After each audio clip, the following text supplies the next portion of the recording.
समाज में डॉक्टर को अक्सर धरती का भगवान कहा जाता है। ये केवल एक कहावत नहीं बल्कि उन हजारों घटनाओं का सार है जब एक चिकित्सक अपने ज्ञान, अनुभव और संवेदनशील व्यवहार से किसी परिवार को टूटने से बचा लेता है। ऐसी ही एक घटना आज से करीब 10 वर्ष पहले की जो आज भी याद आते ही मन को भावुक कर देती है।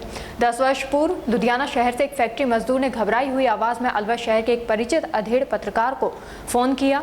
उसके दाहिने पैर में बड़ा घाव हो गया था जिसमें मवाद निकल रही थी और दर्द इतना था कि चलना फिरना भी मुश्किल हो गया था। इलाज की तलाश में वे लुधियाना शहर के कई निजी अस्पतालों और नर्सिंग होमों के चक्कर काट चुका था। कहीं उसे कैंसर की आशंका बताई गई तो कहीं लाखों रुपए के इलाज का अनुमान सुनाया गया। इसी बीच अधेड़ पत्रकार उसे अलवर जीएच के डॉक्टर कुश कुंदनानी वरिष्ठ विशेषज्ञ सर्जरी के पास लाया गया। मरीज की हालत देखकर डॉक्टर ने केवल बीमारी नहीं देखी बल्कि उसके चेहरे पर छिपा डर भी पढ़ लिया। उन्होंने धैर्य के साथ जांच की और अनावश्यक भय पैदा किया। अगले दिन उपचार की प्रक्रिया शुरू कर शल्य प्रक्रिया की। कुछ ही मिनटों में घाव को निकाल दिया गया। मरीज को सामान्य देखभाल और दवाएं दी गई।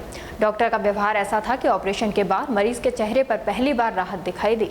जिस व्यक्ति को लग रहा था कि उसका जीवन अंधेरे में चला गया है, वह उसी उम्मीद के साथ घर लौट सका।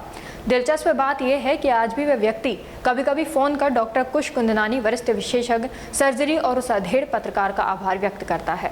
शायद डॉक्टर साहब को अपने व्यस्त जीवन में यह घटना विशेष रूप से याद न हो क्योंकि ऐसे अनगिनत मरीज उनके पास आते हैं, लेकिन उस मजदूर के लिए यह केवल एक इलाज नहीं था बल्कि भय से आशा तक की यात्रा थी। ऐसे में एक संवेदनशील चिकित्सक का विश्वास भरा व्यवहार किसी दवा से कम नहीं होता।